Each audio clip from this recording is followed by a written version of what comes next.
আসসালামু আলাইকুম। HSC English first পেপারের আজকে আলোচনা করতে যাচ্ছি ইউনিট 2 লেসন 4 এর একটা গুরুত্বপূর্ণ অধ্যায়। এর নাম হলো ক্রাফট। ক্রাফট মানে হলো কারুশিল্প। তো দেখো আমরা প্যাসেজটা পড়াবো, ব্যাখ্যা দেব, বিভিন্ন শব্দের সিনোনিম দিয়ে দেব আমরা। এবং দেখো এখানে যে গুরুত্বপূর্ণ কোশ্চেন তার অ্যান্সার দিয়ে দিয়েছি। আলোচনা শেষে এগুলোর ব্যাখ্যা দেওয়া হবে। এমসিকিউ দেওয়া আছে, অ্যান্সার সহ ব্যাখ্যা দেব, flow chart, summary.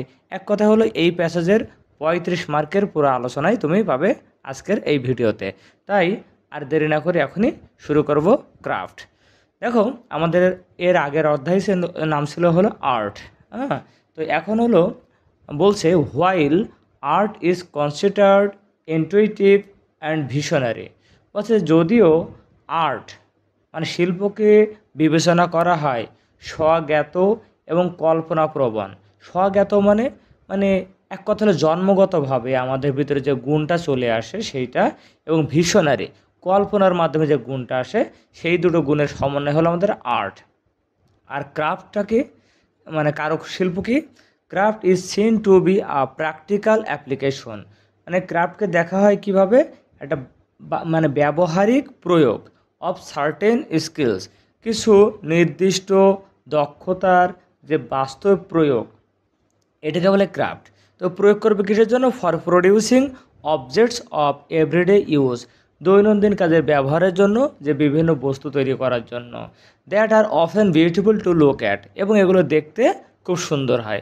Such as pottery, মৃৎশিল্প, মেটাল অ্যান্ড উড ওয়ার্ক, হ্যাঁ, মানে ধাতব বা কাঠের যে কাজ, কেন অ্যান্ড ব্যাম্বো আইটেমস, মানে বেত এবং বাঁশের যে কাজ, জুয়েলারি অলংকার, মিউজিক্যাল ইনস্ট্রুমেন্ট মানে বাদ্যযন্ত্র like ektara, dhol or flute and textile items.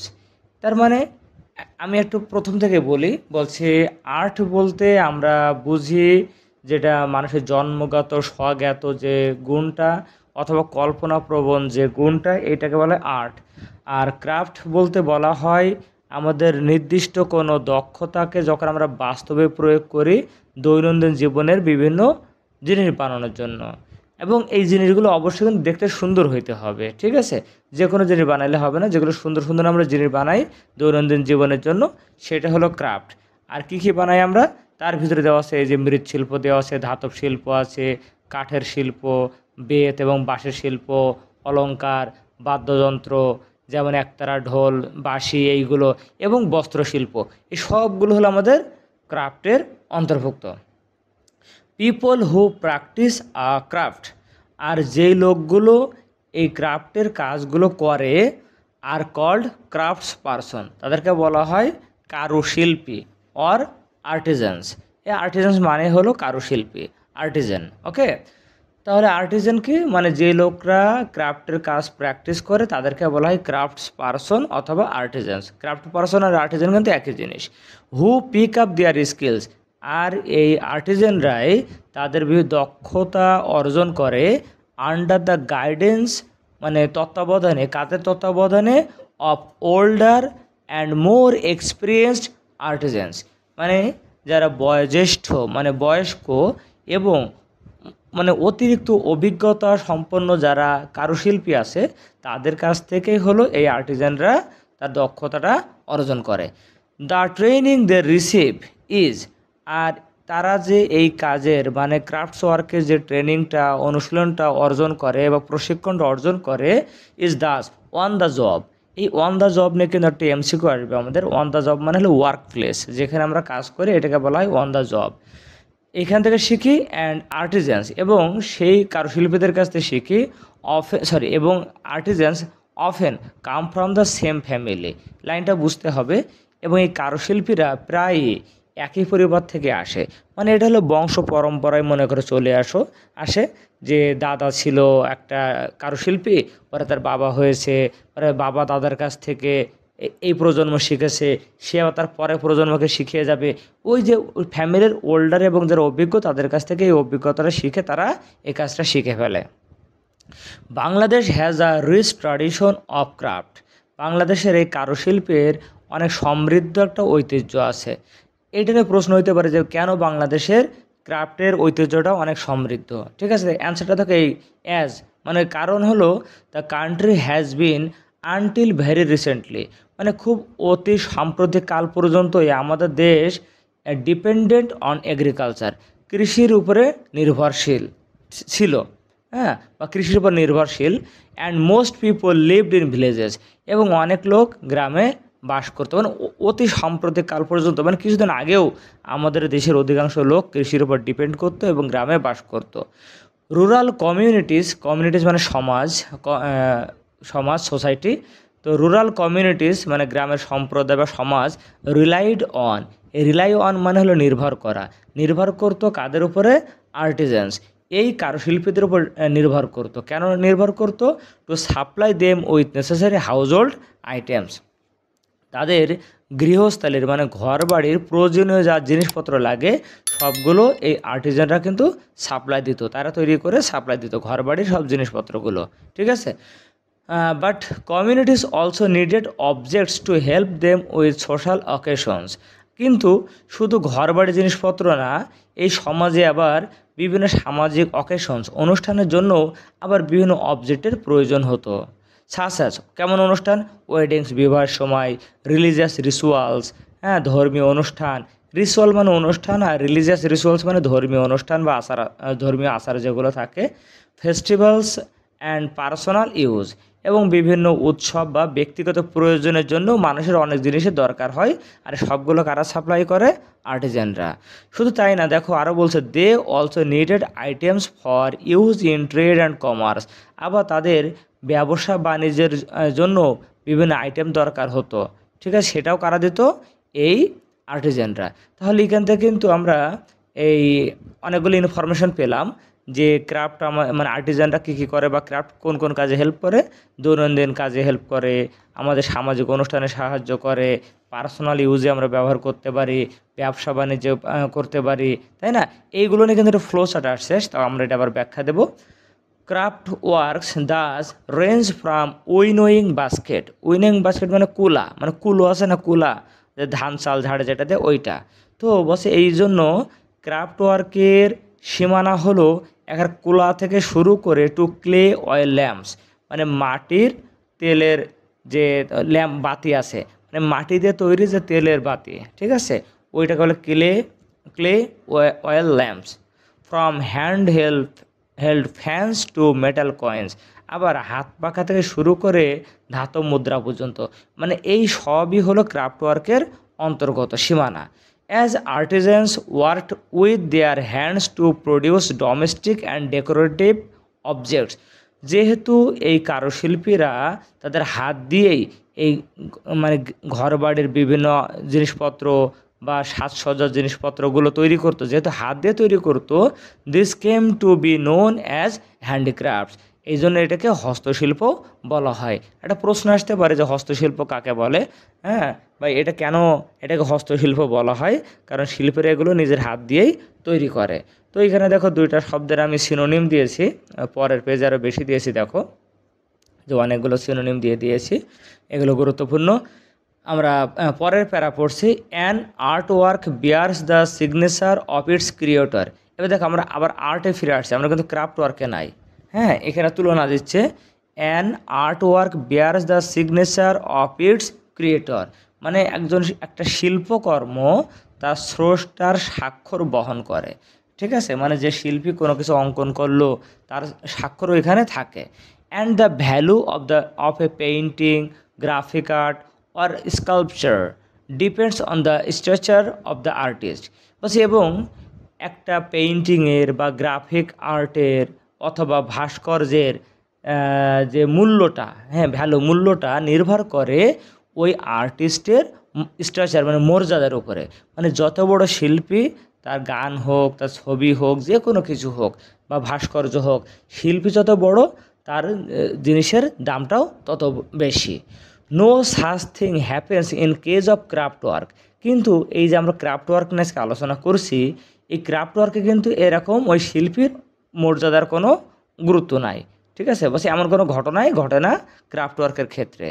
The maker of A terracotta doll, terracotta মানে হলো পোড়ামাটি, আর ডল মানে পুতুল। তো পোড়ামাটির যে পুতুল আছে তার যে নির্মাতা অরে শতরঞ্জি। শতরঞ্জি হলো এই যে কটন ফ্লোর ম্যাট, মানে সুতার তৈরি মাদুর আর কি। আমরা নিচে এই ফ্লোরে যে ম্যাটটা বিছায় রাখি মাদুর, এটাকে বলে শতরঞ্জি। তো হচ্ছে একটা শতরঞ্জি বা পোড়ামাটির যে পুতুল আছে এর যে নির্মাতা, হ্যাঁ, রিমেইন্স অ্যানোনিমাস, সে বেনামে থেকে যায়। আমি বাজার থেকে একটা শতরঞ্জি কিনলাম বা একটা পুতুল কিনলাম, এটা কে বানিয়েছে তার কিন্তু কোনো নাম বা স্বাক্ষর দেওয়া নাই, but the work retains a personal touch. এই রিটেইন মানে হলো বজায় রাখা। দেখো সিনোনিম দিয়েছি, রিটেইন মানে হোল্ড বা মেইনটেইন, নিয়ন্ত্রণ করা। যদিও এইটার ভিতরে ক্রাফট ওয়ার্কের ভিতরে ওই ক্রিয়েটরের বা মেকারের কোনো নাম গন্ধ কিছু নাই, কিন্তু এর ভিতরে তার একটা ব্যক্তিগত স্পর্শ, পার্সোনাল টাচ বহন করে। ঠিক আছে, মানে নির্মাতার ব্যক্তিগত স্পর্শ বহন করে। When we look at a 30-year old নকশি কাঁথা, আমরা যখন 30 বছর পুরাতন কোনো নকশি কাঁথার দিকে তাকাই, we wonder at the motives and designs, আমরা এই কাঁথার যে নকশা বা যে ডিজাইন আছে, কারুকার্য আছে, এগুলো দেখে আমরা বিস্মিত হই। That point to the artistic talent of its maker. আর এইগুলোই, তার মোটিভ এবং ডিজাইনগুলোই ওই নির্মাতার যে শৈল্পিক মেধা, আর্টিস্টিক ট্যালেন্ট, এটাকেই ফুটিয়ে তোলে। মানে ওই নকশা এবং তার ডিজাইনটা দেখে আমরা ওই নির্মাতার মানে শৈল্পিক যে মেধা সেটা আমরা বুঝতে পারি। The fact that we don't know her name, আমরা কিন্তু ওই নকশিকাঁথা তৈরিকারী সেই ব্যক্তির নাম আমরা জানি না। Or any other details about her, বা তার সম্পর্কে কোনো বিস্তারিত কোনো তথ্য আমরা জানি না। Doesn't take anything away from our appreciation of the maker's skill. কিন্তু যদিও তার নাম জানি না, তার পরিচয় জানি না, কিন্তু এই কারণে কিন্তু তার যে দক্ষতার প্রশংসা কোনো অংশে কম হয় না। আমরা তাকে চিনি না, কিন্তু তার এই ডিজাইনটা, তার মোটিভটা দেখে আমরা তাকে প্রশংসা করি। ইনডিড, মূলত দ্য ইন্টিমেট, অন্তরঙ্গ নেচার, প্রকৃতি অব দ্য কাঁথা, এই নকশি কাঁথার যে অন্তরঙ্গ প্রকৃতি, অ্যান্ড দ্য ট্যাকটাইল ফিলিং মানে হলো স্পর্শকাতর অনুভূতি। মানে নকশি কাঁথার যে অন্তরঙ্গ প্রকৃতি এবং স্পর্শ অনুভূতি, ইট জেনারেটস, নকশি কাঁথা যে স্পর্শ অনুভূতি বা অন্তরঙ্গ একটা অনুভূতি তৈরি করে আমাদের ভিতরে, সেই জিনিসটাই অ্যানিমেট, জীবন্ত করে তোলে দ্য ওয়ার্ক, এই কাঁথার কাজটাকে জীবন্ত করে তোলে। And make it very inviting, আর ইনভাইটিং মানে আকর্ষণীয়, এই কাঁথাটাকে আরও বেশি আকর্ষণীয় করে তোলে। এরপরে যে প্যারাটা পড়বো খুব ভালোভাবে বুঝতে হবে, এখান থেকে কিন্তু প্রশ্ন হয়, বিশেষ করে এই লাইনটা দিয়ে। এ craft work is a dynamic object, এই ক্রাফট ওয়ার্ক হলো একটা গতিশীল বিষয়। মানে ক্রাফট ওয়ার্ক একটা হলো গতিশীল বিষয় বা বস্তু। অলওয়েজ এভলভিং, সবসময় বিকশিত হচ্ছে, এভলভিং বিকশিত হওয়া, এই যে ডেভেলপ হওয়া, অ্যাডভান্স হওয়া, এটা হলো evolving. And always abreast of changing taste and needs, এবং সবসময় মানুষের রুচি এবং প্রয়োজনের পাশাপাশি এটা পরিবর্তিত হচ্ছে। তার মানে ক্রাফট ওয়ার্কটা হলো গতিশীল। কেন গতিশীল? কারণ এটা সবসময় বিকশিত হচ্ছে এবং মানুষের রুচি এবং প্রয়োজন বোধ অনুযায়ী মানে তার পাশাপাশি এটা সবসময় ধারাবাহিকভাবে বিকশিত হয়ে যাচ্ছে বা পরিবর্তিত হচ্ছে। Changes in lifestyle and material conditions, মানে মানুষের জীবনধারায় যে পরিবর্তন বা বস্তুগত অবস্থার যে পরিবর্তন, have an impact on craft works and their production, মানে মানুষের জীবনধারার পরিবর্তন, বস্তুগত অবস্থার পরিবর্তনটা এই ক্রাফট ওয়ার্কের এবং তার উৎপাদনের উপরে প্রভাব ফেলে। পরের লাইনটা খেয়াল করে, বাট কিন্তু সার্টেন ফর্মস, নির্দিষ্ট কিছু ধরন বা গঠন, মোটিভস নকশা, স্টাইলস মানে স্টাইল মানে আমরা বলতে পারি ধরন, অ্যান্ড অ্যাস্থেটিক প্রিফারেন্সেস এবং নান্দনিক পছন্দ, চেঞ্জ লিটল ওভার টাইম। তার মানে এই যে ক্রাফট ওয়ার্ক যদিও বললো যে বিকশিত হচ্ছে, পরিবর্তন হচ্ছে রুচির সাথে, প্রয়োজন অনুযায়ী, কিন্তু কিছু কিছু ধরন, নকশা, হ্যাঁ, এবং কিছু নান্দনিক পছন্দগুলো সময়ের সাথে খুব কমই পরিবর্তন হয়, চেঞ্জ লিটল, কম পরিবর্তন হয়, ওভার টাইম, সাজেস্টিং দ্যাট, আর এটা দ্বারা এই বার্তাই দেয় যে এ ক্রাফট ওয়ার্ক ক্যান ফাংশন, এই ক্রাফট ওয়ার্ক কাজ করতে পারে অ্যাজ আ স্টেবল সিগনিফায়ার, একটা স্থিতিশীল সংকেত of community values and preferences over time, মানে একটা সমাজের মূল্যবোধ এবং ওই সমাজের মানুষের পছন্দবোধের একটা স্থিতিশীল নিদর্শন হিসেবে কাজ করে হলো ক্রাফট ওয়ার্ক। মানে আমি আবারও বলছি, প্রথমে বলেছে ক্রাফট ওয়ার্ক সময়ের সাথে সাথে পরিবর্তিত হচ্ছে, রুচির সাথে পরিবর্তন হচ্ছে, কিন্তু কিছু নান্দনিক পছন্দের বিষয়, কিছু ধরন, গঠন, নকশা, এগুলো সময়ের সাথে সাথে খুব কমই পরিবর্তন হয়। আর এর মানে হলো যে এই ক্রাফট ওয়ার্কটা কিন্তু ওই সমাজের মানুষের মূল্যবোধ এবং পছন্দের ধারার একটা স্থায়ী একটা সংকেত। ঠিক আছে, মানে ওইটা পরিবর্তন হয় না, যুগের পর যুগ ওই ওই একই পছন্দ, একই ধারা তারা বহন করে। তো এই ছিল হলো আমাদের প্যাসেজ। দেখো এখানে অনেকগুলো সিনোনিম আমি দিয়ে দিয়েছি। এখন আমরা কোশ্চেন নিয়ে আলোচনা করব। তো কোশ্চেন নিয়ে আলোচনা করতে গেলে দেখো এখানে বেশ কিছু কোশ্চেন দেওয়া আছে, আমি কিছু নিয়ে আলোচনা করব। যেমন দেখো, হোয়াট ইজ টেরাকোটা, যেই প্রশ্নগুলো সহজ আমি আলোচনা করছি না। হোয়াট ইজ টেরাকোটা, যে পোড়া মাটির ফলক যেটা বলেছিলাম। Terracotta refers to a type of fired clay, fired মানে হলো পোড়ানো, আর ক্লে মানে মাটি, মাটি পোড়ানো। Use to make sculpture, decorative objects, যেটা বিভিন্ন ভাস্কর্য বা সাজসজ্জার জিনিস বানানো হয়, অ্যান্ড হাউস হোল্ড আইটেমস, এবং ঘরবাড়ির বিভিন্ন প্রয়োজনীয় সামগ্রী তৈরি করা হয় এই পোড়ামাটি দিয়ে, সেটা হলো টেরাকোটা। ইন দ্য প্যাসেজ, এই প্যাসেজে এ টেরাকোটা ডল ইজ মেনশনড, হ্যাঁ, এই পোড়ামাটির পুতুল ওইখানে উদাহরণ হিসেবে নেওয়া উল্লেখ করা হয়েছে as an example of traditional craft work, একটা ঐতিহ্যবাহী ক্রাফট ওয়ার্কের উদাহরণ হিসেবে। তারপরে দেখো এই প্রশ্নটা বেশ গুরুত্বপূর্ণ, কারণ এটা থেকে আমাদের ফ্লোচার্টও আসবে। Mention the distinctive qualities of craft work, একটা ক্রাফট ওয়ার্কের মানে উল্লেখযোগ্য যে বৈশিষ্ট্য সেগুলো তুলে ধরো।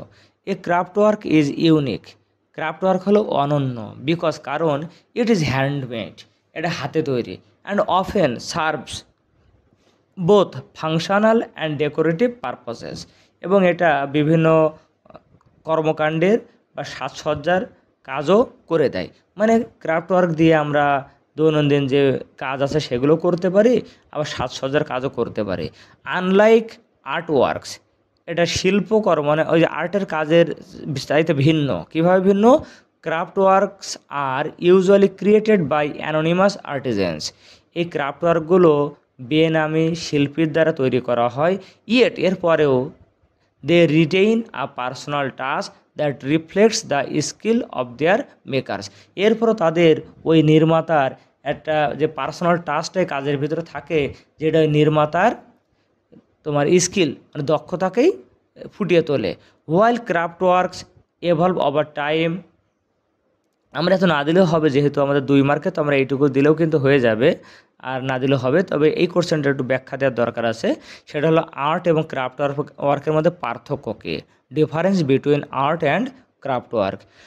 তো প্রথমে বলছে art is intuitive and visionary, আমরা প্রথম লাইনে পড়েছিলাম, এটা স্বজ্ঞাত এবং কল্পনাপ্রবণ।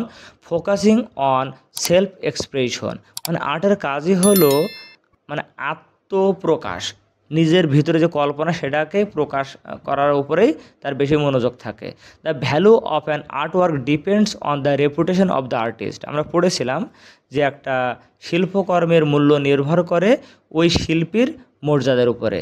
And the art work bears the creator's signature, এবং এই শিল্পকর্মের ভিতরে ওই শিল্পীর কিন্তু স্বাক্ষর থাকে।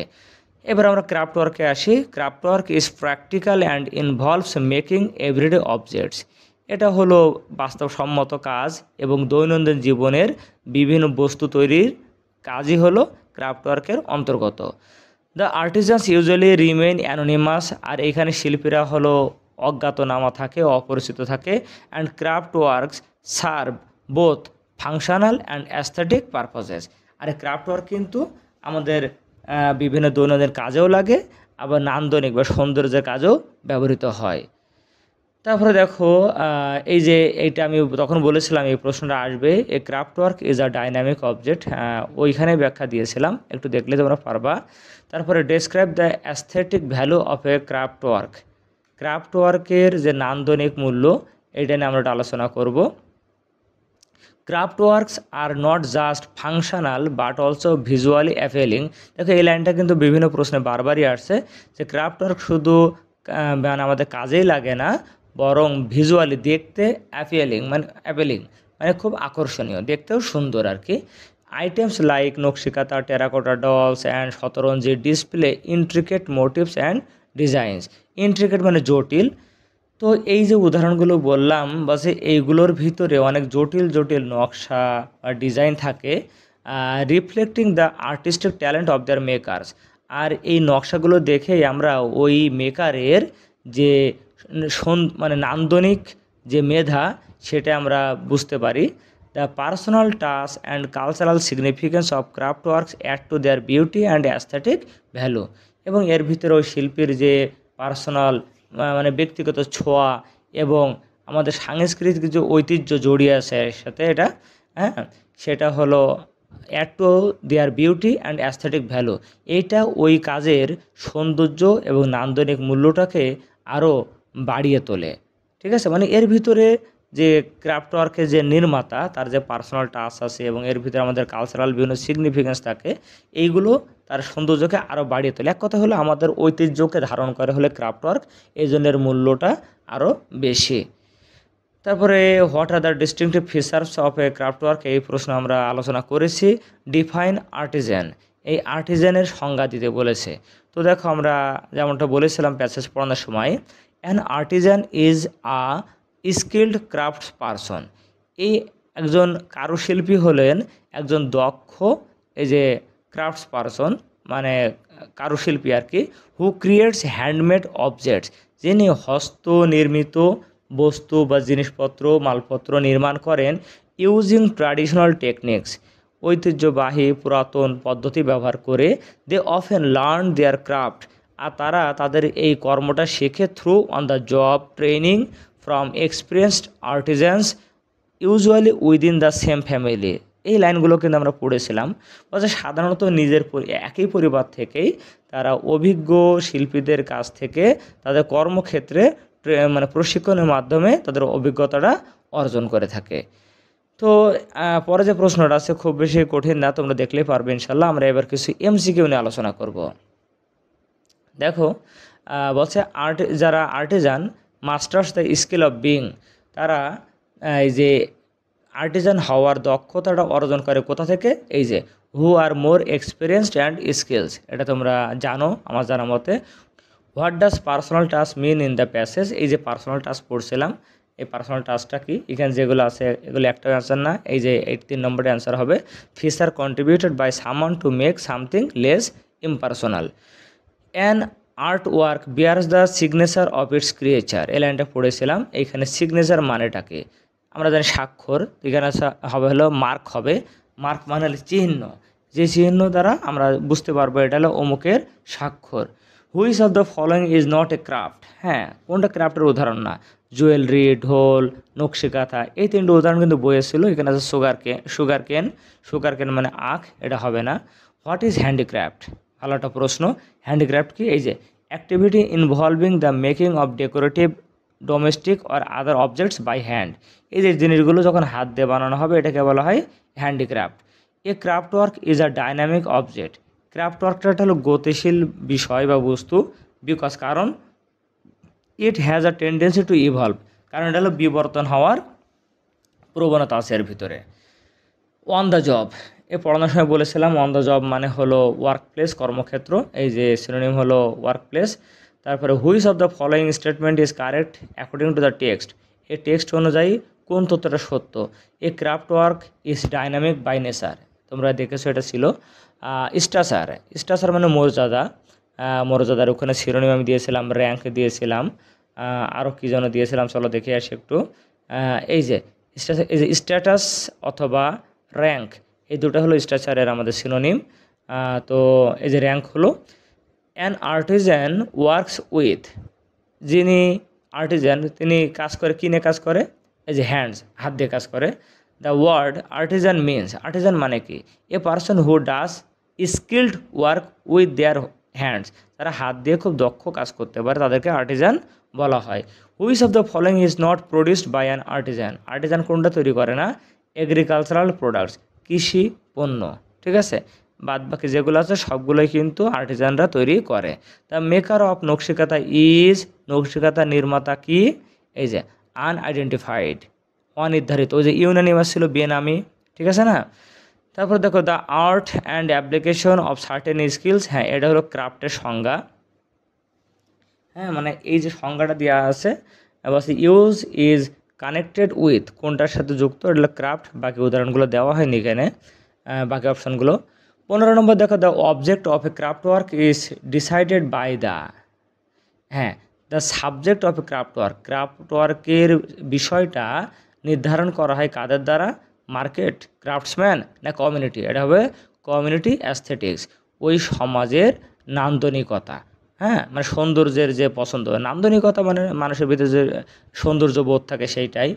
Pottery in the is the activity or skill of making, pottery মানে কোনটা নির্মাণের দক্ষতাকে পটারি বলা হয়, এই যে ক্লে অবজেক্টস বাই হ্যান্ড, হাত দিয়ে যে মাটির জিনিস বানানো হয় সেটাকে বলা হয় পটারি। দ্য ওয়ার্ড এভলভিং, হ্যাঁ এভলভিং মানে হলো বিকশিত হওয়া, এই যে developing. The maker of a craft work becomes, হ্যাঁ ক্রাফট ওয়ার্কের নির্মাতা কী থাকে, আননোন, আমরা জানি আননোন, ওই যে ইউনানিমাস ছিল। তারপরে দেখো which of the following words describe an Artisan best, কোন শব্দটা দ্বারা আর্টিজানকে আমরা বেশি ভালো বুঝি, মানে আর্টিজান বলতে কি বুঝি, এটা কি আর্টিস্ট, আর্টওয়ার্ক, অ্যাপ্রিসিয়েটর না মেকার। মূলত আর্টিজান মানে হলো মেকার, হ্যাঁ যে নির্মাণ করে বা বানায়। রিলাই অন মানে নির্ভর করা, টু ডিপেন্ড অন। তারপরে what does a domestic object indicate, ঠিক আছে। ডোমেস্টিক অবজেক্ট বলতে কোনটা বলা হয়, অ্যান্সার দিছে দেখো অ্যান অবজেক্ট হুইচ ইজ, এমন একটা জিনিস যেটা হলো যে হ্যান্ডমেড, হাতে তৈরি। এখানে আর বাদ বাকি যেগুলো আছে একটা হলো ডোমেস্টিক অবজেক্ট হওয়ার যোগ্যতা নাই। The subject of a craft work is decided, এটা আমরা আগেও বলেছি। তারপরে the word motive, motive, motive মানে কি প্যাটার্ন, নকশা। ইফ সামথিং ইজ ট্যাকটাইল, হ্যাঁ এই যে ট্যাকটাইল মানে ছিল স্পর্শ অনুভূতি, যদি কোনো জিনিস স্পর্শ অনুভূতি থাকে, ইট হ্যাজ এ সারফেস, এটার এমন একটা পৃষ্ঠ থাকে, দ্যাট ইজ কেমন, এটা প্লিসেন্ট অর অ্যাট্রাকটিভ টু টাচ, যেগুলো স্পর্শ করলে মানে ভালো লাগে, প্লিসেন্ট আনন্দদায়ক অথবা আকর্ষণীয়, যেগুলো টাচ করতে অ্যাট্রাকটিভ বা প্লিসেন্ট, এটাকে বলা হয় হলো ট্যাকটাইল। তো এই ছিল আমাদের এমসিকিউ। এবার দেখো আমরা ফ্লো চার্টে চলে এসেছি। ওই যে প্রশ্নেও যেমন পড়েছিলাম ডিস্টিংটিভ ইনফরমেশন অ্যাবাউট ক্রাফট, ক্রাফটের সম্পর্কে কী কী বিশেষ তথ্য তুমি জানো, এই একটা অ্যান্সার দেওয়া ছিল। তোমরা যারা ফ্লো চার্ট লেখার নিয়ম জানো না, এইখানে দেওয়া লিঙ্ক থেকে নিয়মটা দেখে আসতে পারো। তো নিয়ম দেওয়া ছিল a practical application of certain skills, একদম প্রথম লাইনে এটা দেওয়া ছিল। পরে আমরা আরও বৈশিষ্ট্য কী দিচ্ছি দেখো, a production of beautiful objects, সুন্দর সুন্দর জিনিস তৈরি করে। A supplier of necessary household items, এটা কিন্তু আমরা পড়েছিলাম। A provider of stuffs for social occasion, সামাজিক অনুষ্ঠানে যে জিনিসগুলো লাগে এগুলো আমি বলেছিলাম কিন্তু। A supplier of trade and commerce items, ব্যবসা বাণিজ্যর যে আইটেমগুলো সাপ্লায়ার হলো আমাদের craft. An artisans work known as handicraft, আর এই ক্রাফটের কাজটাকেই আমরা হ্যান্ডিক্রাফট হিসেবে চিনি। তো এই হলো আমাদের ইনফরমেশন অ্যাবাউট ক্রাফট আমরা পেলাম। তারপর থেকে একই ধরনের প্রশ্ন, ফিচার্স বৈশিষ্ট্য of craft of our country, আমাদের দেশের যে ক্রাফট আছে এর বৈশিষ্ট্যটা কি। এই যে having a rich tradition of craft, আমাদের দেশে এই ক্রাফটের অনেক বড় মানে ইতিহাস আছে, ঐতিহ্য আছে। তারপর producing objects of everyday use, প্রতিদিনের যে দৈনন্দিন জিনিসপত্র তৈরি করা হয় এগুলো দেখতে সুন্দর, সোশ্যাল অকেশনে ব্যবহার হয়। তারপর ট্রেড অ্যান্ড কমার্সে ব্যবহৃত হয়, এগুলো হ্যান্ডিক্রাফট নামে হলো পরিচিত। এই যে আগে যা ছিল সেই ঘুরে ফিরে কিন্তু একই কথা, এই যে ফিচার্স হলো বৈশিষ্ট্য, ইনফরমেশন তথ্য, ঘুরে ফিরে একই কথায়। তো এরপরে আমাদের সামারিটা দেখো এখানে আমি শর্ট করে লিখে দিয়েছি, যথেষ্ট ভালোভাবে লেখার চেষ্টা করেছি, তোমরা এটা দেখে নিতে পারো। আর এটা লিখলে আশা করি ভালো নাম্বার পাবে। আর সামারি তুমি নিজের মতোও লিখতে পারো, সমস্যা নেই। তো আজকে এই ছিল আলোচনা। কারোর কোনো সমস্যা থাকলে বলার থাকলে অবশ্যই কমেন্ট করে জানাবে। ভিডিওটা কেমন লাগলো সেটাও জানাতে ভুলবে না। আর অনাকাঙ্ক্ষিত কোনো ভুল হলে ক্ষমা সুন্দর দৃষ্টিতে দেখার অনুরোধ জানাই শেষ করছি। আসসালামু আলাইকুম।